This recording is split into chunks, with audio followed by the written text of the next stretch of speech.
அனைவருக்கும் வணக்கம்.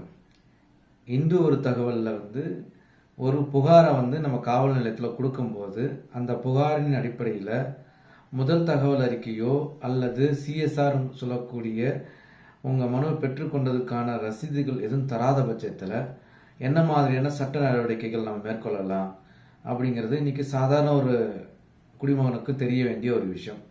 அந்த அடிப்படையில் ரெண்டு விதமான நடவடிக்கைகளை நம்ம முன்னெடுக்கலாம். ஒன்று டைரக்டாக எஸ்பி ஆஃபீஸ்க்கு நம்ம போய் நேராக போய் இந்த மாதிரி இந்த மாதிரியான அந்த தகவலெல்லாம் என்ன மாதிரியான குற்றங்கள் நடந்திருக்கு அது சம்பந்தமாக ஒரு டீட்டெயிலடாக ஒரு மனு கொடுக்கலாம். அவர் வாங்காத பட்சத்தில் அதை நம்ம போஸ்டாகவும் அனுப்பலாம். அது ரூரல் மாதிரி இப்போ சென்னை மாதிரி ஏரியாலன்னு பார்த்தீங்கன்னா துணை ஆணையருக்கு நம்ம கொடுக்கும்போது அதில் முகாந்திரம் இருக்குதுன்னு தெரிஞ்ச பட்சத்தில் அவரே நேரடியாக அந்த புகாரின் அடிப்படையில் வழக்கு பதிவு செய்யலாம்.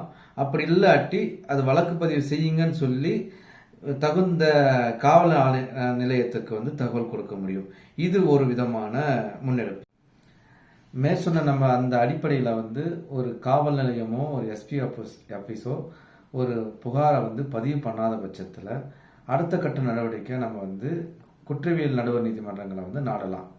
அந்த குற்றவியல் நடுவர் நீதிமன்றத்தை நம்முடைய மனுவை தாக்கல் செய்து அந்த மனு மீது விசாரணையை மேற்கொண்ட நீதிபதி இதில் முகாந்திரம் இருக்குது, காக்னிசபிள் இருக்குது, அந்த மனுவில் அந்த குற்றம் நடந்திருக்கிறதுக்கான எல்லா சாத்தியக்கூறுகளும் இருக்குது அப்படிங்கிற பட்சத்தில் இருக்கும் அப்படின்னு அவர் ஃபீல் பண்ணாருன்னா உடனடியாக அந்த காவல் நிலையத்திற்கு ஒரு ஆர்டராக கொடுத்து அந்த வழக்கை பதிவு பண்ண சொல்ல முடியும். அந்த புகாரின் அடிப்படையில் எஃப்ஐஆர் பதிவு செய்ய முடியும்.